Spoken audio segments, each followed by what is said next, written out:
In the world of elite military training, respect is earned through blood, sweat, and unwavering determination. But what happens when assumptions collide with reality, and those who think they know better discover they've been judging a book by its cover? Sometimes the most powerful lessons come from the most unexpected sources, and sometimes the person you underestimate is the very one holding your future in their hands.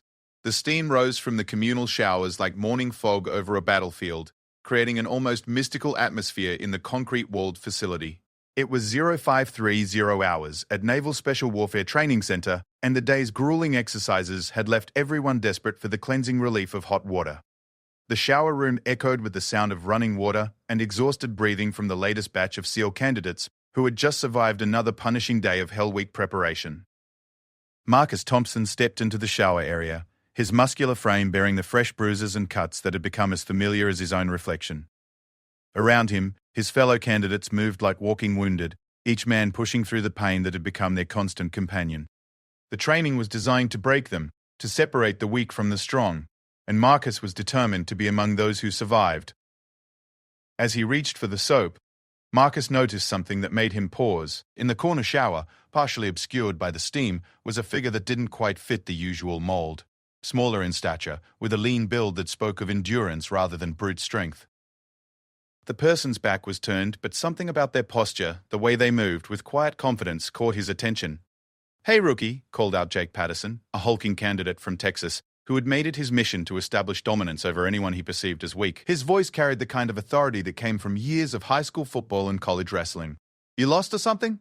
This ain't the place for wannabes." The figure in the corner didn't respond immediately, continuing to rinse off with methodical precision. This only seemed to fuel Jake's aggression, and soon other candidates began to take notice. The shower room, which had been filled with the quiet sounds of exhausted men cleaning up, suddenly became charged with tension. "I'm talking to you," Jake pressed on, his voice growing louder. "You think you can just ignore me?" "In my experience, people who can't follow simple social rules don't last long in this program." Marcus watched as several other candidates began to gather around, forming a loose circle.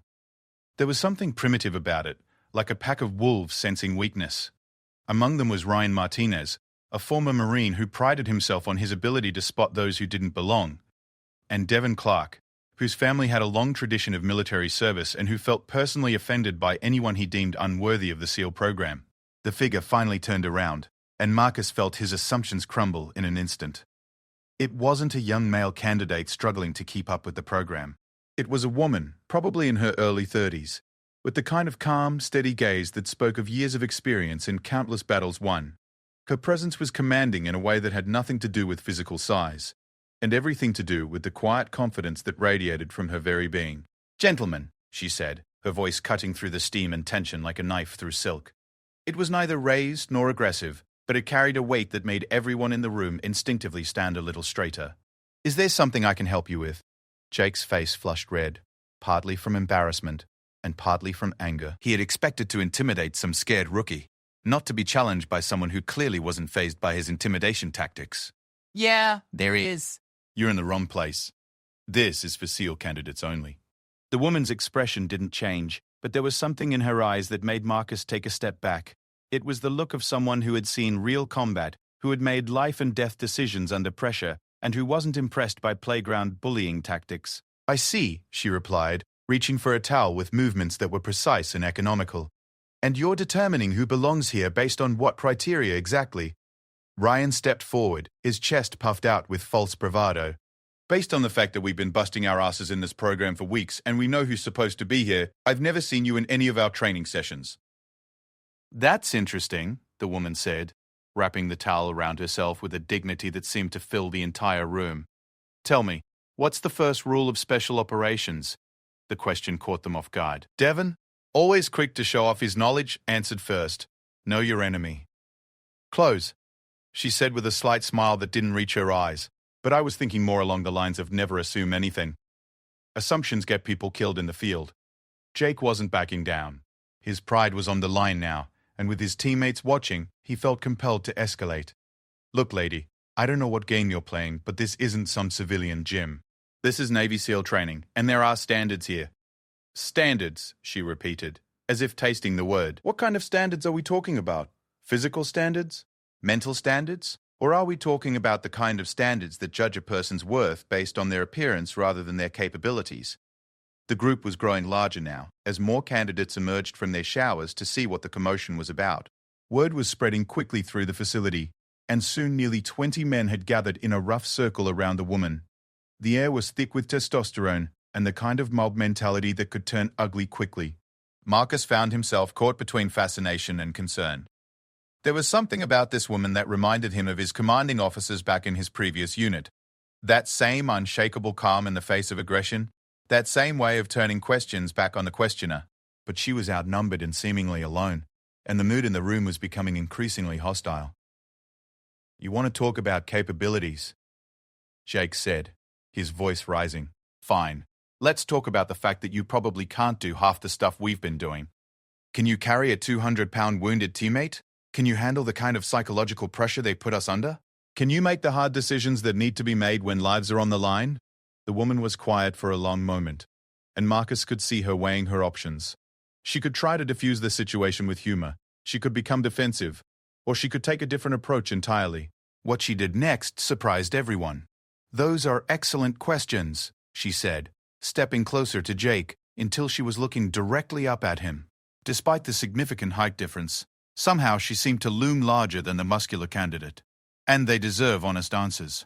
Can I carry a wounded teammate? I've done it multiple times in Afghanistan and Iraq. Can I handle psychological pressure? I've been through more selection courses and advanced training programs than most people even know exist. Can I make hard decisions when lives are on the line?" She paused, and in that pause, Marcus could feel the energy in the room shifting. The woman's voice had never risen above conversational level, but there was something in her tone that commanded attention. "I've made decisions that have saved lives and decisions that have cost them.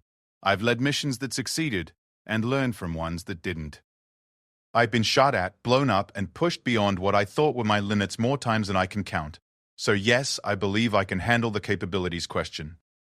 Devon laughed, but it sounded forced. "Right, and I'm the President of the United States. Look, we're not buying the tough girl act. If you were half as experienced as you're claiming, we would have heard about you." "Would you?" she asked. "Tell me, how much do you actually know about the structure of naval special warfare? How familiar are you with the various units and their personnel?" The question hung in the air like a challenge. These were candidates, men who were still fighting for the right to even begin the real training. They knew what they had been taught in their preparation courses, but they were starting to realize that there might be gaps in their knowledge. Ryan tried to recover the initiative. "We know enough. We know that women aren't in the SEAL teams, so whatever unit you're claiming to be from, it's not the one that matters." "Interesting perspective," she replied. "And what makes you think the SEAL teams are the only unit that matters in naval special warfare?" The room fell silent. It was a question that cut to the heart of their assumptions and revealed the limitations of their understanding. They had been so focused on their goal of becoming SEALs that they had perhaps lost sight of the bigger picture of special operations. Marcus watched as the woman began to get dressed, her movements still calm and deliberate despite being surrounded by increasingly agitated men.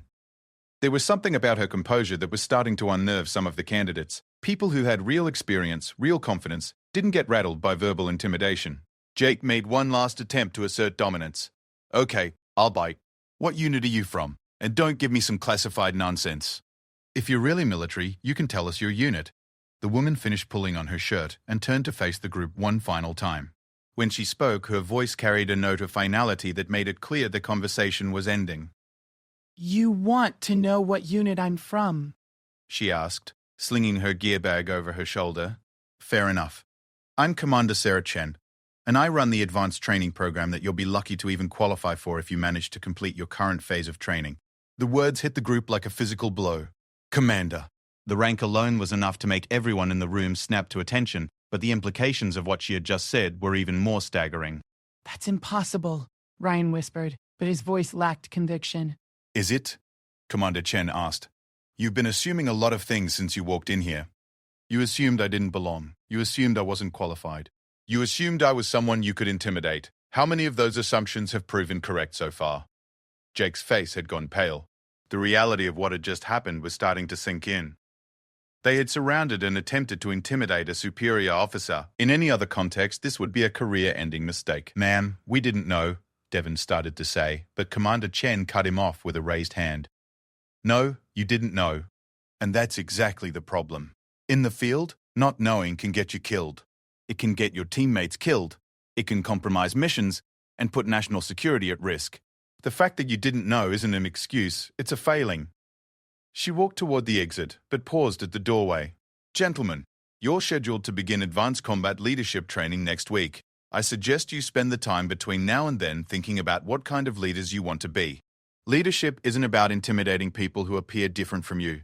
It's about recognizing talent, building teams, and accomplishing missions regardless of what obstacles you face. Marcus watched her leave, his mind reeling from what had just transpired. Around him, the other candidates stood in stunned silence, each man probably running through the same mental calculation. How badly had they just messed up their chances of making it through the program? The shower room, which had been filled with aggressive energy just minutes before, now felt like a tomb. No one spoke as they finished getting dressed and gathered their gear. The weight of their mistake hung over them like a dark cloud, and Marcus couldn't shake the feeling that this encounter would have consequences far beyond the embarrassment of the moment. As he walked back to the barracks, Marcus found himself thinking about Commander Chen's words about assumptions. How many other assumptions had he been making about this program, about the people in it, about what it would take to succeed? And if a group of supposedly elite candidates could make such a fundamental error in judgment, what did that say about their readiness for real combat situations? The night air was cool against his still warm skin, but Marcus barely noticed. His mind was occupied with questions that he wasn't sure he was ready to answer, and with the growing realization that the real test of their training might have nothing to do with physical challenges and everything to do with the content of their character. Dawn came too early at Naval Special Warfare Training Center, as it always did. The harsh fluorescent lights in the barracks flickered to life at 0500 hours, accompanied by the familiar sound of the wake-up alarm that had become the soundtrack to their exhausted lives. Marcus Thompson rolled out of his rack feeling like he had barely slept, his mind still churning over the events of the previous evening. Around him, his fellow candidates moved with the mechanical precision of men who had learned that every second counted. But there was something different in the air today, a tension that went beyond the usual pre-training anxiety. Word of the shower incident had spread through the barracks like wildfire, and now everyone knew that Jake Patterson, Ryan Martinez, Devin Clark, and several others had confronted a superior officer. "Formation in 5 minutes!" The voice of Petty Officer Williams cut through the morning routine like a blade. Williams was their primary instructor, a career Navy man who had seen more combat than most people could imagine, and who had zero tolerance for anything that resembled weakness or stupidity. Marcus laced up his boots quickly, stealing glances at Jake's rack across the room. The big Texan was moving slowly, his usual swagger notably absent. His face was pale beneath his tan, and his hands shook slightly as he tied his bootlaces. The confident man who had initiated the confrontation in the showers had been replaced by someone who looked like he was preparing for his own execution. The candidates filed out of the barracks and into formation in the pre-dawn darkness. The Pacific Ocean stretched out before them, invisible but present in the salt air and the sound of distant waves. Normally, this was when Petty Officer Williams would begin their daily torture session with a cheerful announcement about how they were going to suffer for the next 16 hours. Today, however, he stood silently in front of the formation, his arms crossed and his expression unreadable. The silence stretched on for several minutes, long enough for the candidates to begin shifting nervously. Marcus could feel the sweat starting to form on his forehead despite the cool morning air. Next to him, he could hear someone's breathing becoming shallow and rapid. The psychological pressure was mounting with each passing second. Finally, Williams spoke. "Gentlemen, we have a problem." The words hung in the air like a death sentence. Marcus felt his stomach drop as he realized that their confrontation with Commander Chen had definitely reached the instructors. In the military, news traveled fast, especially bad news. "Last night, some of you had an encounter with a superior officer. An encounter that, from what I've been told, was deeply inappropriate and potentially career-ending." Williams began walking along the formation, his boots clicking against the concrete in a rhythm that seemed timed to everyone's heartbeat. "When you entered this program, you swore an oath. You swore to uphold the values of the Navy, to respect the chain of command, and to conduct yourselves with honor. Last night, some of you forgot those values." Jake's jaw was clenched so tightly that Marcus could see the muscles bulging in his neck. Sweat was now pouring down Devin's face despite the cool morning air. Ryan stood rigidly at attention, but his eyes were darting back and forth as if looking for an escape route that didn't exist. William stopped in front of Jake Patterson. Front and center, Jake stepped forward with the mechanical movements of a man walking to his own execution. His face had gone from pale to ashen, and Marcus could see his hands trembling at his sides. "Tell me, Patterson, what do you think is the most important quality in a special operations soldier?" The question caught Jake off guard. He had been prepared for immediate dismissal, not a quiz. "Sir, physical strength, sir?" "Wrong." Williams's voice cracked like a whip. "Try again." Jake's mind was clearly racing. "Mental toughness, sir?" "Wrong again." "Anyone else want to take a crack at this question?" Several hands went up tentatively. Williams pointed to Marcus. "Thompson." Marcus's mouth felt dry as sandpaper. "Sir, I believe it's the ability to adapt to any situation and work effectively with anyone, regardless of differences." Williams nodded slowly. "Getting warmer. But you're all missing the fundamental point.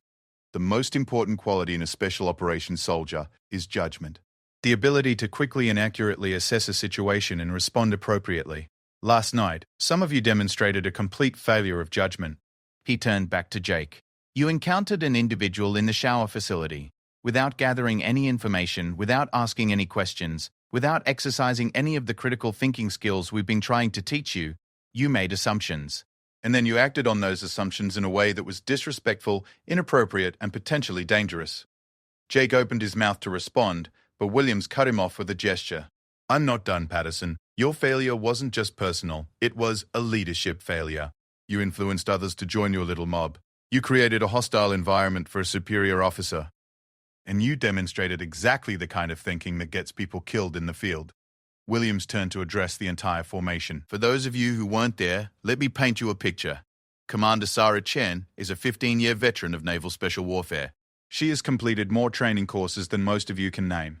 She has led missions in Afghanistan, Iraq, Syria, and several other locations that remain classified. She has been awarded the Bronze Star, the Purple Heart, and the Navy Cross for her service." The formation was dead silent. Even the ever-present sound of the ocean seemed to have faded into the background.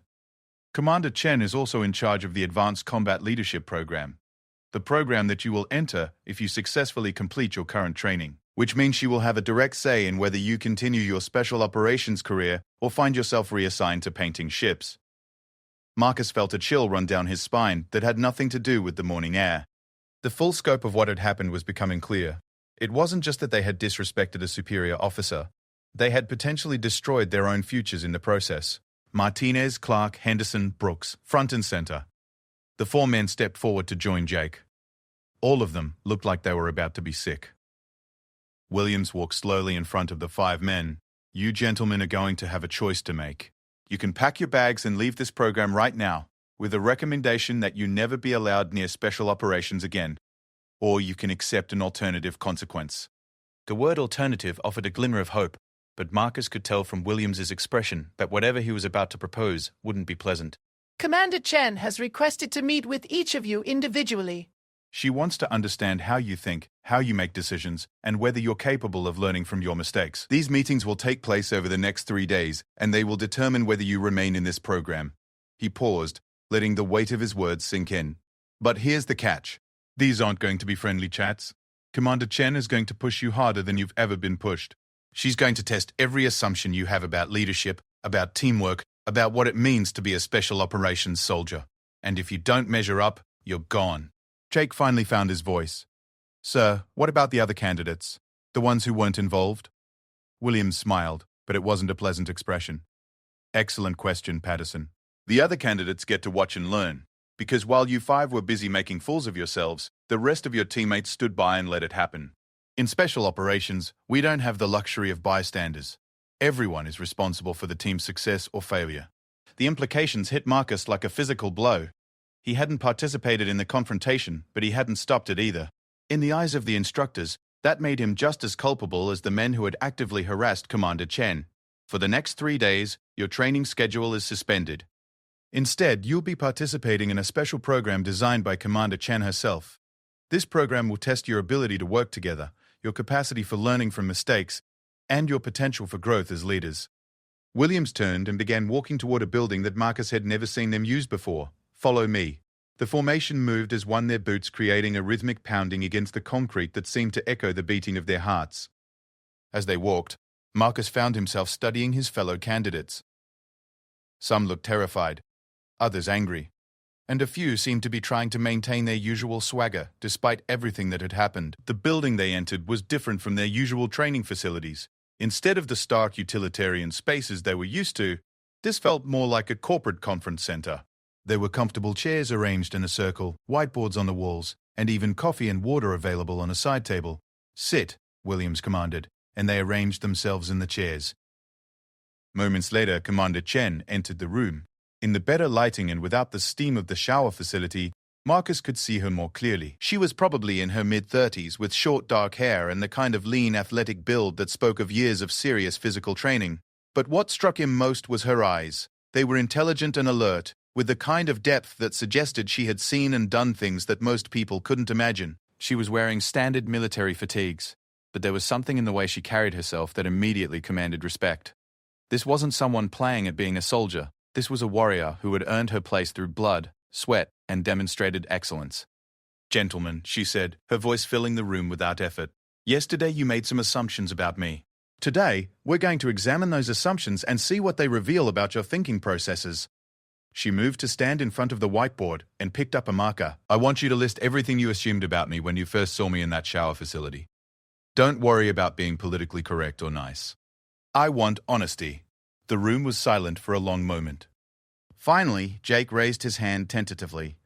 "Yes, Patterson. Ma'am, I assumed you weren't supposed to be there." She wrote, "Doesn't belong," on the whiteboard. "What else?" Devon spoke up. "We thought you were probably new to the program." "Inexperienced," went on the board, Ryan added. "We figured you probably couldn't handle the physical demands." PICCAIK joined the growing list. As the assumptions mounted on the whiteboard, Marcus began to see a pattern emerging. Every single assumption was based on Commander Chen's appearance, specifically on the fact that she was a woman. None of them were based on any actual evidence of her capabilities or qualifications. "Interesting list," Commander Chen said when they had finished. "Now, I want you to tell me what evidence you had for each of these assumptions." Silence fell over the room like a heavy blanket. It was a question that exposed the fundamental flaw in their thinking. They had made judgments without any evidence whatsoever. "No one?" "Let me ask a different question then. In combat, what happens when you make decisions based on assumptions rather than evidence?" Marcus raised his hand slowly. "People die, ma'am." "That's right, Thompson. People die. Missions fail, strategic objectives are compromised. The enemy gains advantages that they shouldn't have." She turned back to the whiteboard. "So tell me, if making assumptions is so dangerous in combat, why did you think it was acceptable to make them in a training environment?" The question hung in the air like an accusation. Marcus realized that they had all been thinking about their training as something separate from real military operations, when in fact it was supposed to be preparation for those operations. Jake tried to answer. "Ma'am, we weren't thinking about it in those terms. It was just, You were just what, Patterson?" "We were just trying to maintain standards, ma'am." Commander Chen's expression didn't change, but something in her eyes suggested that this answer had disappointed her. "Whose standards?" "Standards set by whom?"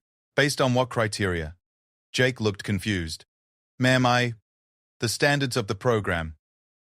"I see. And where in the program standards does it say that people should be judged based on their appearance? Where does it say that harassment and intimidation are acceptable forms of maintaining standards?"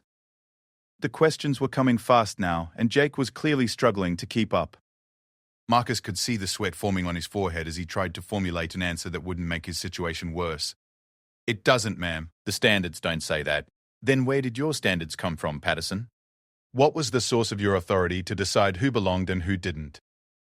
The truth was becoming uncomfortably clear.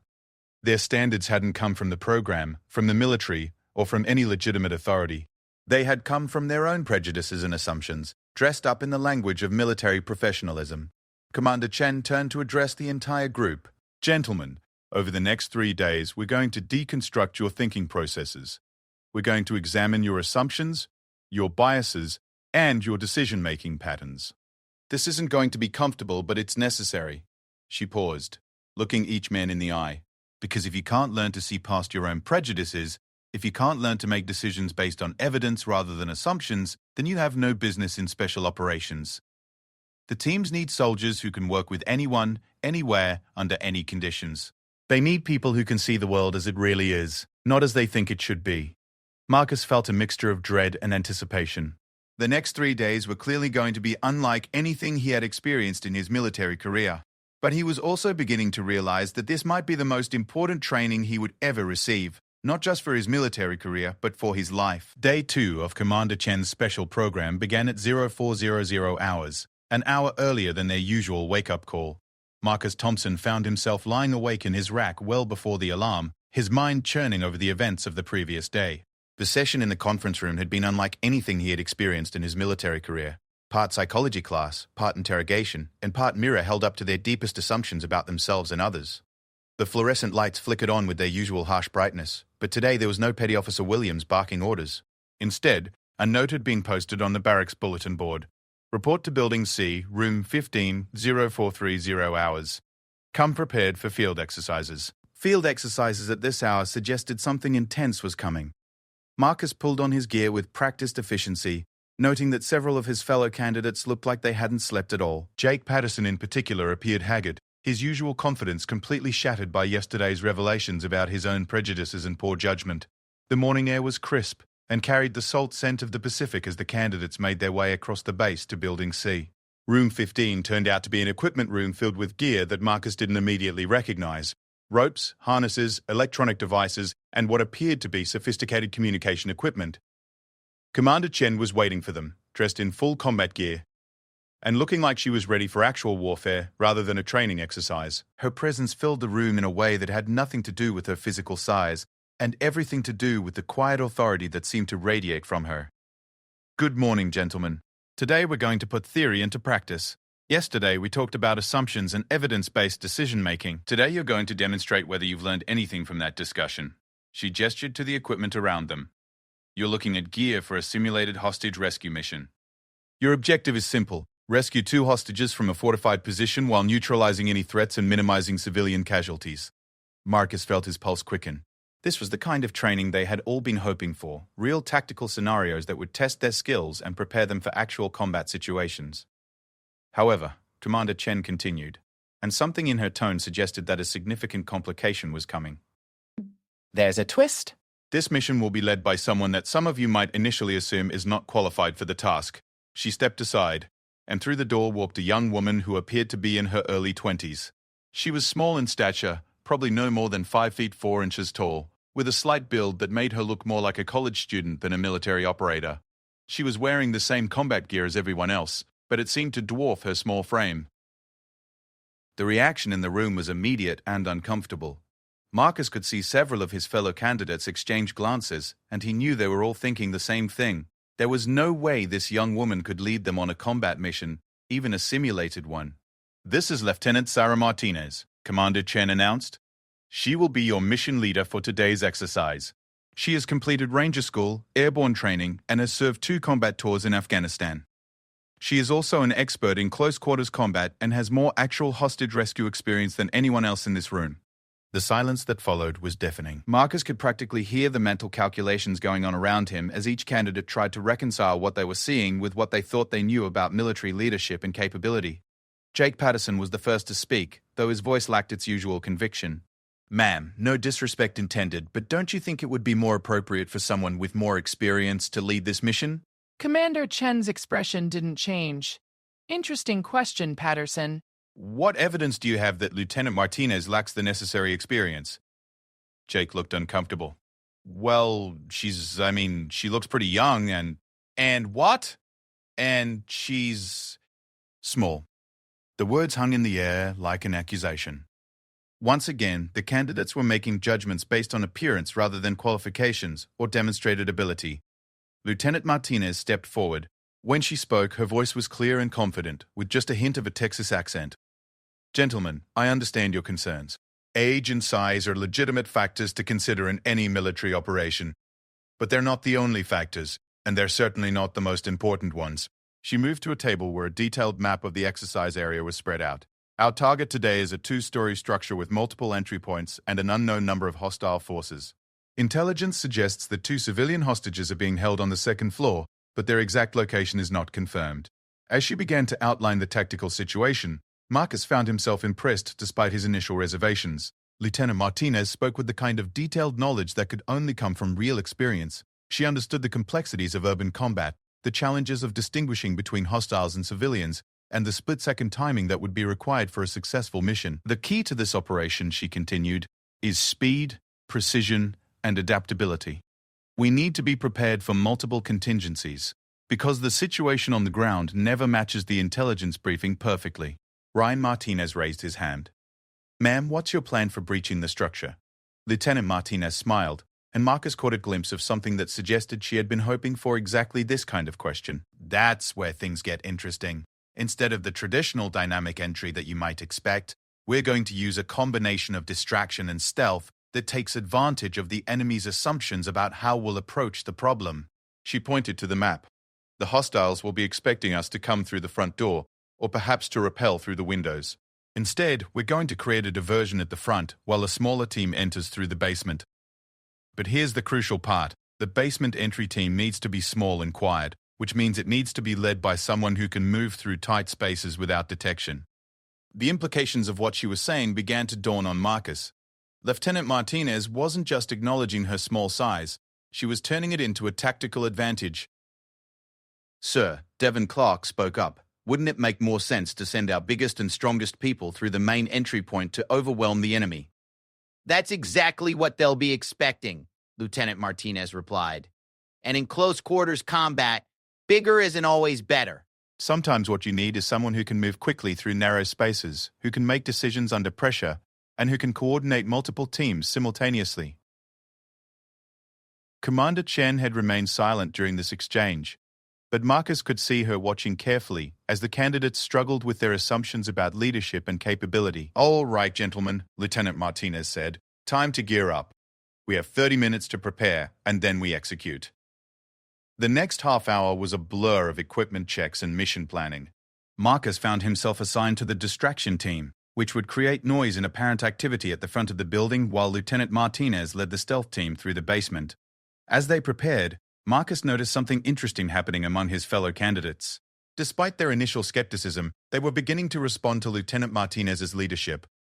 She had a way of giving orders that was both firm and respectful, and her obvious expertise was winning them over despite their preconceptions. Jake Patterson, who had been one of the most skeptical, found himself assigned to the stealth team. Marcus could see the conflict in his eyes as he struggled with following orders from someone he had initially dismissed. Patterson, Lieutenant Martinez called out as they prepared to move to the exercise area. You're going to be my second in command on the stealth team. That means if something happens to me, you take over and complete the mission. Jake looked stunned. Ma'am, are you sure? I mean, after what happened yesterday. Yesterday, you made a mistake based on assumptions. Today you have a chance to demonstrate that you can learn from that mistake. The question is, are you going to let your preconceptions interfere with your performance, or are you going to focus on the mission? The exercise area turned out to be a mock urban environment that the base used for realistic training scenarios. The target building was a 2-story concrete structure with multiple windows and several possible entry points. As they approached the building, Marcus could see movement in the windows, suggesting that the enemy forces were already in position. Lieutenant Martinez gathered the teams for a final briefing. Remember, speed and coordination are everything. The distraction team needs to make enough noise to draw attention to the front of the building, but not so much that you alert them to what we're really doing. The stealth team needs to move quickly but quietly through the basement and locate the hostages before the enemy realizes what's happening. She looked each team member in the eye. Trust your training, trust your teammates, and trust the plan. Questions? There were none. Despite their initial doubts, the candidates had been won over by Lieutenant Martinez's competence and confidence. Even Jake Patterson seemed focused and ready to follow her lead. All right then, she said, checking her watch. We execute in 5 minutes. The next few minutes passed in tense silence as the teams moved into position. Marcus found himself crouched behind a concrete barrier with the other distraction team members, watching for Lieutenant Martinez's signal to begin their part of the operation. When the signal came, chaos erupted. The distraction team began their assault on the front of the building with flashbang grenades and simulated gunfire. Through the windows, Marcus could see the enemy forces rushing to respond to what appeared to be the main attack. Meanwhile, on the building's far side, Lieutenant Martinez led her stealth team toward the basement entrance. Marcus couldn't see them directly, but he could imagine the tension as they moved through unfamiliar territory, knowing that one mistake could compromise the entire mission. Minutes passed that felt like hours. The destruction team continued their mock assault, but Marcus was acutely aware that the real action was happening elsewhere. Either Lieutenant Martinez and her team would successfully locate and rescue the hostages, or the entire exercise would end in failure. Suddenly, Marcus heard the distinct sound of simulated gunfire from inside the building, followed by shouts and what sounded like a struggle. His heart rate spiked as he realized that something had gone wrong with the stealth operation. Through his radio earpiece, he heard Lieutenant Martinez's voice, calm despite the obvious stress of the situation. "Stealth team to base. We have encountered unexpected resistance on the second floor. Hostiles were not positioned where intelligence suggested. Adjusting plan accordingly." The ability to adapt in real time to changing circumstances was exactly the kind of skill that separated competent soldiers from exceptional ones. Marcus found himself grudgingly impressed as he listened to Lieutenant Martinez coordinate her team's response to the unexpected situation. "Distraction team." Her voice came through the radio again. "Increase intensity of assault. We need them focused on you for approximately 3 more minutes." Marcus and his teammates responded immediately, increasing their rate of simulated fire and adding more flashbangs to create additional confusion. Finally, after what seemed like an eternity, Lieutenant Martinez's voice crackled through the radio with the words everyone had been waiting to hear. "Mission accomplished. Both hostages secured. All hostile forces neutralized."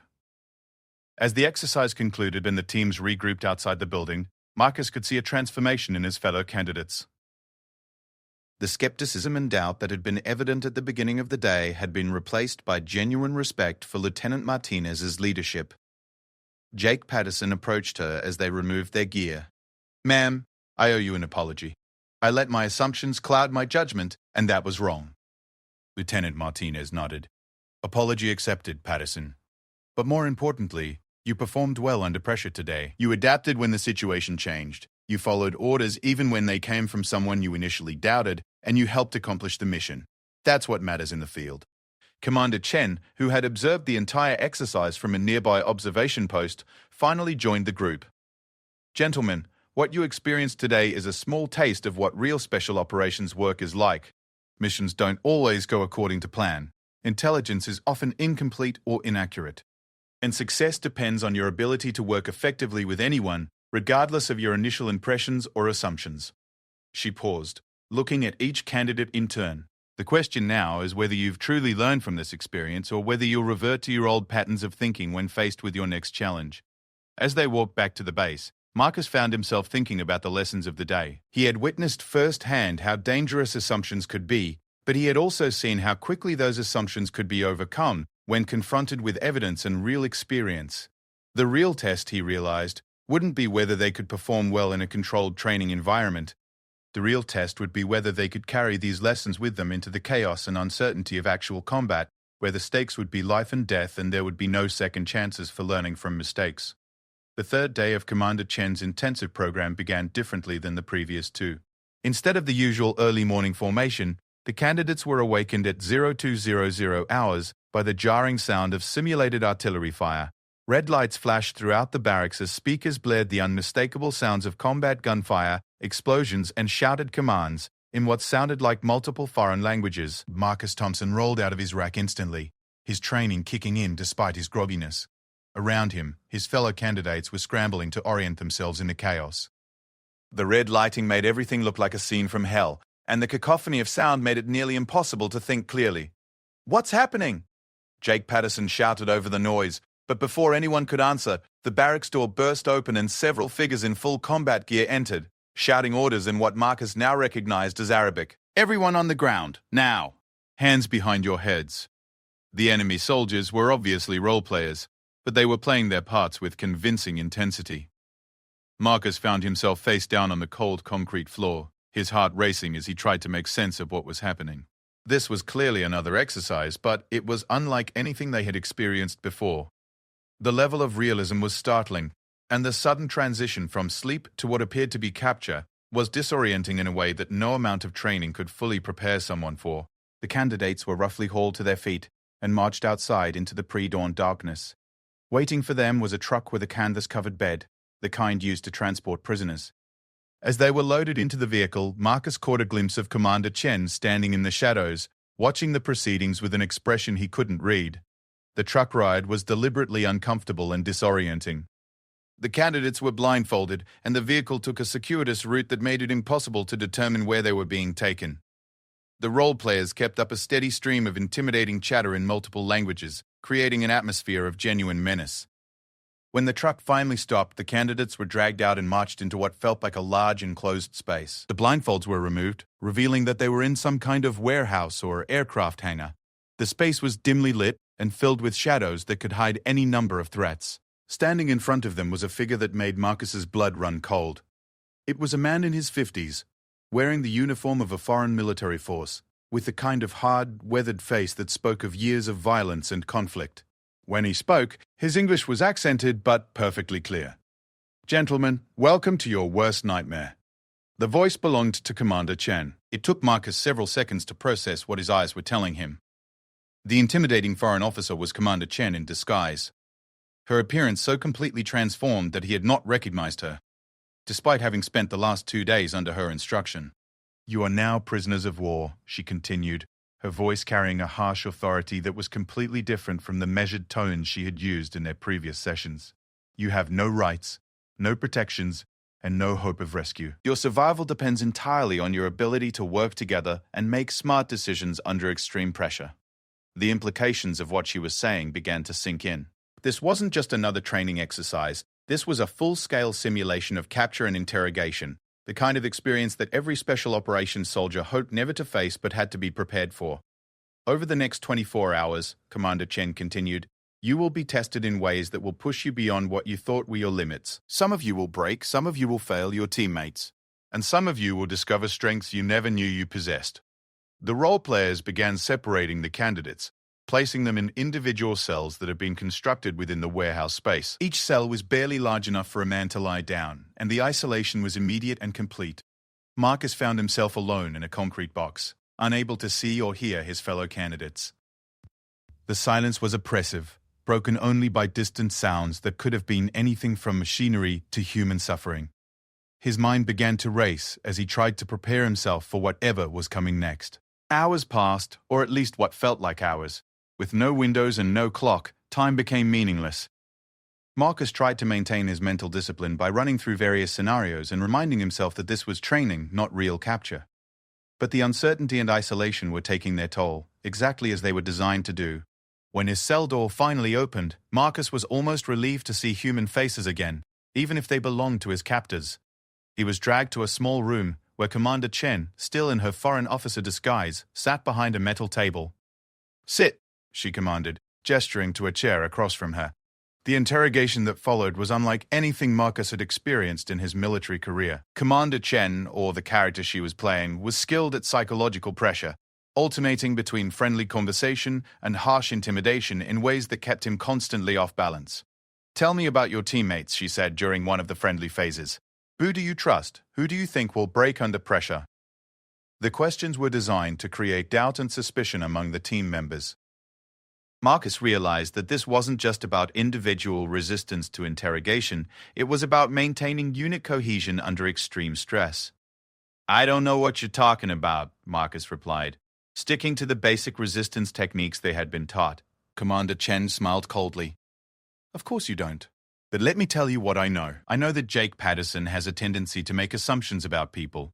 I know that Ryan Martinez thinks he's smarter than everyone else. I know that Devin Clark has daddy issues that affect his judgment. The personal details were startling in their accuracy." Marcus realized that Commander Chen had been studying them far more carefully than he had appreciated, gathering information that could be used against them in exactly this kind of situation. "You're all so predictable," she continued. "Patterson is probably right now trying to take charge, even though he's demonstrated repeatedly that his judgment is flawed. Martinez is probably convinced that he can outsmart his way out of this situation. And Clark is probably falling apart because this doesn't match his fantasy of what military service should be like." Each observation struck uncomfortably close to home. Marcus found himself wondering how accurate her assessments were and whether his teammates were indeed responding to the stress in exactly the ways she had predicted. The interrogation continued for what felt like hours, with Commander Chen probing for weaknesses and testing his resolve. But Marcus gradually began to realize that this wasn't just about breaking him down, it was about building him up. Each challenge was designed to force him to confront his own assumptions and limitations. When he was finally returned to his cell, Marcus was exhausted but strangely energized. The experience had been grueling, but he felt like he had learned something important about his own capacity for resistance and endurance. Over the following hours, he could hear sounds that suggested his teammates were going through similar experiences. There were periods of silence punctuated by what sounded like heated conversations or arguments. At one point, he was sure he heard Jake Patterson's voice raised in anger, followed by a door slamming. The psychological warfare was sophisticated and relentless. At irregular intervals, the candidates were given small amounts of food and water, but never enough to feel truly satisfied. They were allowed brief periods outside their cells, but always under guard and never long enough to fully orient themselves to their surroundings. During one of these brief respites, Marcus found himself in a larger room with several of his teammates. The reunion should have been joyful, but instead the atmosphere was tense and suspicious. Everyone looked haggard, and there was a wariness in their eyes that suggested the interrogations had taken their toll. "How are you holding up?" Marcus asked Ryan Martinez quietly. "Fine," Ryan replied curtly. "Better than some people." The comment was clearly directed at Jake Patterson, who was sitting alone in a corner, staring at the floor. His usual confidence was completely gone, replaced by what looked like despair or defeat. "What happened to him?" Marcus asked. "He cracked," Devon Clark said with obvious disgust. "Started talking about team weaknesses and individual problems, some soldier." Marcus felt a surge of anger at Devon's judgment, followed immediately by a recognition that this was exactly the kind of division their captors wanted to create. The interrogations weren't just about individual resistance. They were about destroying team cohesion by turning the candidates against each other. "Listen," Marcus said, keeping his voice low. "We can't let them divide us like this. Whatever anyone said or did in there, we need to stick together." Easy for you to say, Ryan replied. "You weren't asked to give details about your teammates' psychological profiles." The revelation that they were all being asked for information about each other added another layer to the psychological complexity of the situation. Marcus realized that every candidate was facing not just the challenge of personal resistance, but also the dilemma of protecting their teammates while under extreme pressure. Before he could respond, their guards returned and the candidates were separated again. But in the brief moment before his cell door closed, Marcus caught Jake Patterson's eye and gave him a slight nod of recognition and support. Back in isolation, Marcus had time to think about what he had observed. The exercise was revealing fault lines within the team that probably would have remained hidden under normal circumstances. Devon's tendency to judge others harshly, Ryan's intellectual arrogance, Jake's fragile confidence, all of these were being exposed under the pressure of simulated captivity. But Marcus was beginning to understand that this wasn't a bug in the training program, it was a feature. Real special operations teams would face situations where personal weaknesses could compromise mission success. Better to identify and address these issues in training than to discover them in actual combat. Hours passed before Marcus was taken from his cell again. This time, he was brought to a different room where all of his teammates were already assembled.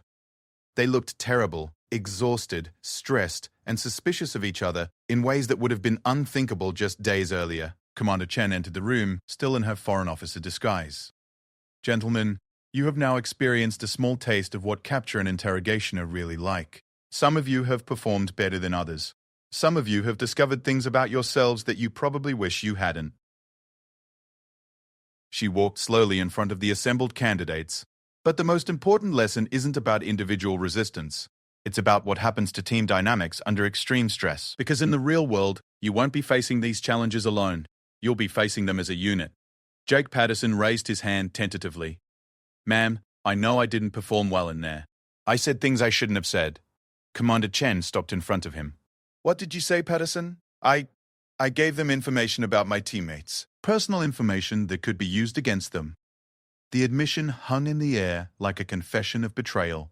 Marcus could see the shame in Jake's face and the anger in some of the other candidates' expressions. "And why did you do that?" Commander Chen asked. Jake's voice was barely audible. "Because I was scared. Because they convinced me that giving them small pieces of information would protect my teammates from worse treatment. It was a classic interrogation technique, convincing the subject that cooperation would actually help rather than harm their comrades." Marcus realized that any of them could have fallen for the same manipulation under the right circumstances. Commander Chen nodded slowly. "Patterson, You've just identified one of the most common ways that good soldiers betray their teammates without meaning to. The interrogators convinced you that you were being helpful when you were actually being harmful. She turned to address the entire group. But here's what's interesting. Every single one of you gave them information about your teammates. Every single one of you fell for some version of the same manipulation. The revelation was shocking. Marcus had been convinced that he had successfully resisted all attempts to get information from him, but apparently he had been wrong. The difference, Commander Chen continued, isn't whether you gave them information. Under enough pressure, with enough time, everyone gives their interrogators something. The difference is whether you learn from the experience and whether you maintain loyalty to your teammates despite your mistakes. Marcus looked around at his fellow candidates and saw his own surprise and discomfort reflected in their faces.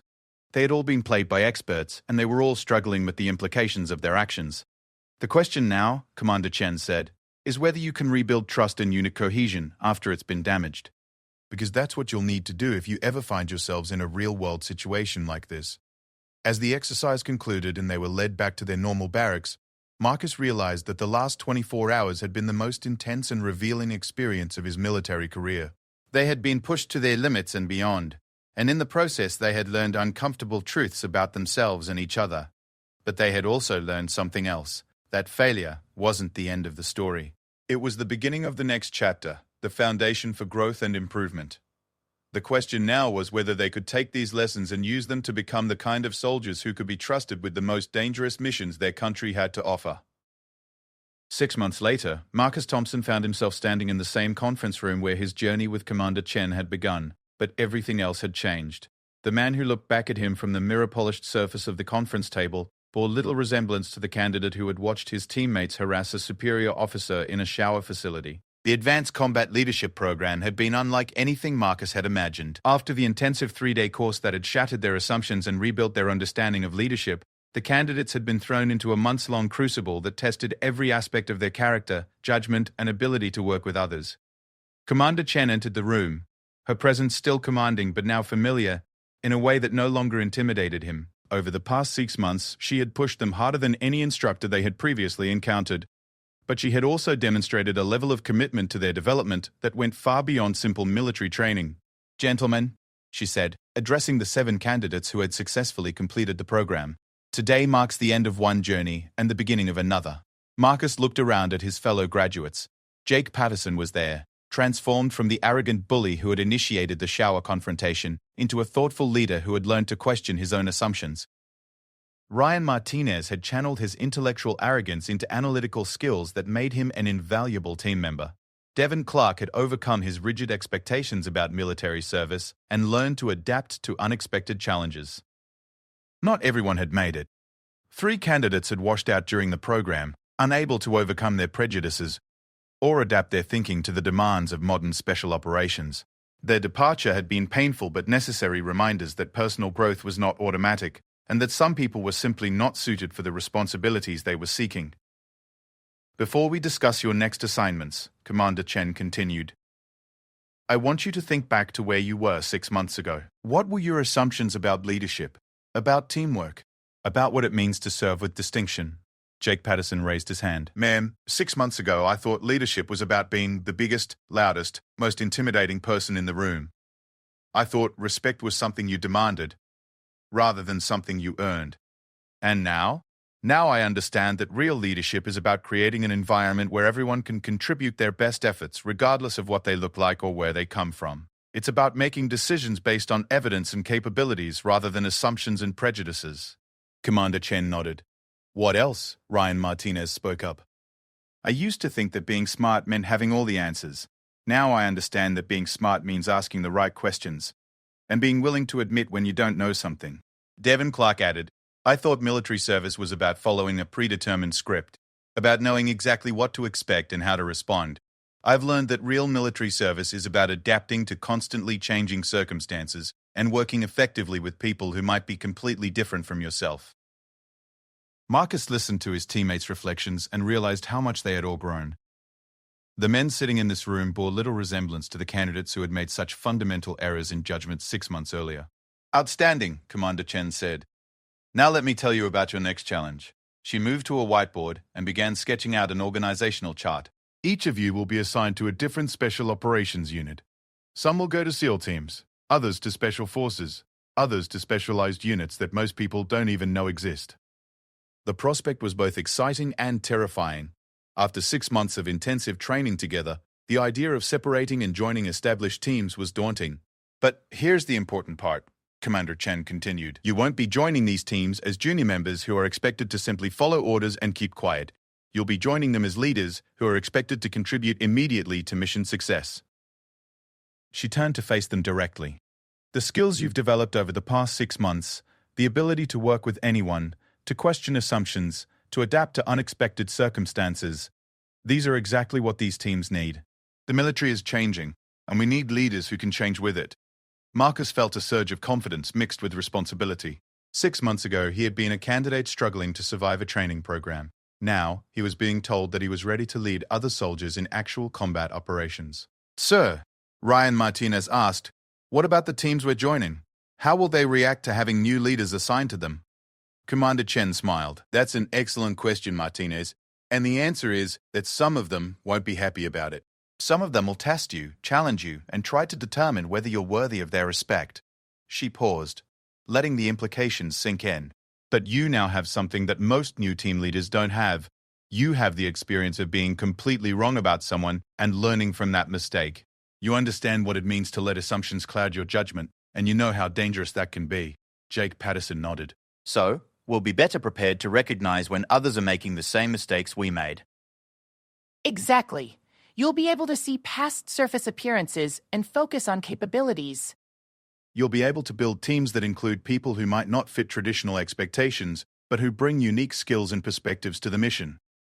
Commander Chen moved to her desk and picked up a stack of folders. Your individual assignments are in these packets, along with detailed briefings about your new units and your initial responsibilities. But before you open them, I want to share something with you. She returned to stand in front of the group. 6 months ago, you demonstrated some of the worst aspects of military culture: prejudice, assumptions, mob mentality, and poor judgment. Today, you represent some of the best aspects of military culture: adaptability, growth, loyalty, and evidence-based decision-making. Marcus felt a mixture of pride and humility as he listened to her words. The journey from that shameful moment in the shower facility to this graduation ceremony had been the most challenging and rewarding experience of his life. You've learned that strength comes in many forms, that leadership is about service rather than domination, and that the best teams are those that can leverage diverse talents and perspectives. These lessons will serve you well in your future assignments. She began distributing the assignment folders. But remember, learning doesn't stop here. Every mission, every new teammate, every unexpected challenge will be an opportunity to continue growing as leaders and as human beings. Marcus opened his folder and scanned the contents. He was being assigned to a joint task force that included members from multiple branches of the military and several allied nations. His role would be to serve as a liaison and team leader for operations that required seamless cooperation between diverse groups. It was exactly the kind of assignment that would have terrified him 6 months ago, working with people from different backgrounds, different training, different cultural perspectives. It would require every skill he had learnt during his time with Commander Chen. Any questions? Commander Chen asked. Devon Clark raised his hand. Ma'am, what about you? Where will you be assigned next? Commander Chen's expression grew thoughtful. I'll be staying here, working with the next group of candidates who think they understand what leadership means. Hopefully, they'll be as willing to learn and grow as you have been. As the formal graduation ceremony concluded and the candidates prepared to leave for their new assignments, Marcus found himself reflecting on the transformation he had undergone. 6 months ago, he had been a bystander who allowed prejudice and mob mentality to flourish among his teammates. Today, he was a leader who was equipped to recognize and combat those same destructive tendencies wherever he encountered them. Jake Patterson approached him as they gathered their gear. You know, I've been thinking about that night in the showers a lot lately. Yeah, me too. I keep wondering how different things might have been if just one of us had spoken up, had questioned what we were doing, instead of going along with it. Marcus nodded. That's the point, I think. We all had the power to change the situation, but we all chose not to use it. Now we know better. Jake extended his hand. Promise me something. Promise that if you ever see something like that happening again, you'll be the one who speaks up. Marcus shook his hand firmly. I promise. And I hope you'll do the same. As they prepared to leave the room where their journey had begun, Commander Chen called out to them one final time. Gentlemen, remember this. The true test of everything you've learned won't come in a training facility or a classroom. It will come in moments when you have to choose between what's easy and what's right, between going along with the crowd and standing up for your principles. She paused, looking each of them in the eye. In those moments, I want you to remember a young woman who walked into a shower facility 6 months ago and faced down a mob of men who had decided she didn't belong. Remember her courage, her composure, and her willingness to turn a moment of conflict into an opportunity for growth. Marcus felt a chill of recognition. Commander Chen was talking about herself, about that night when she had faced their hostility and chosen to respond with teaching rather than punishment. She could have ended your careers with a single report, Commander Chen continued. Instead, she chose to help you become better soldiers and better human beings. That's what real leadership looks like, and that's what I expect from each of you going forward. As they filed out of the room and into the bright California sunshine, Marcus realized that his military career was truly beginning. Everything that had come before, basic training, specialty schools, even the challenging selection process for special operations, had been preparation for this moment when he would be trusted with real responsibility for real missions with life and death consequences. But he was ready, they all were. 6 months ago, they had been candidates who thought they understood what it meant to serve their country. Today, they were leaders who had learned that true service meant being willing to constantly challenge their own assumptions and grow beyond their limitations. The future was uncertain, filled with unknown challenges and dangers that they couldn't yet imagine. But Marcus faced that uncertainty with confidence, knowing that he had been tested in the crucible of his own prejudices and had emerged stronger, wiser, and more capable than he had ever thought possible. As he walked toward the transport that would take him to his new assignment, Marcus thought about the lesson that had started it all. Never assume anything. It was a simple principle, but one that had the power to transform not just military operations, but entire lives. He was living proof of that transformation, and he was ready to help others discover the same truth that had changed everything for him, that strength, wisdom, and leadership could come from the most unexpected sources, and that the greatest victories were often won, not through domination, but through the courage to admit when you were wrong, and the determination to become better. The story of the candidates who surrounded a superior officer in the showers had become the story of leaders who learned that true strength lay not in intimidation, but in understanding, not in assumptions, but in evidence, not in conformity, but in the ability to see past surface differences to the capabilities and potential that lay beneath. It was a lesson that would serve them well in all the challenges that lay ahead, and a foundation upon which they could build careers dedicated to the highest ideals of military service. The woman they had confronted in anger had become their greatest teacher, and the moment that could have ended their dreams had instead become the beginning of their transformation into the kind of leaders their country needed.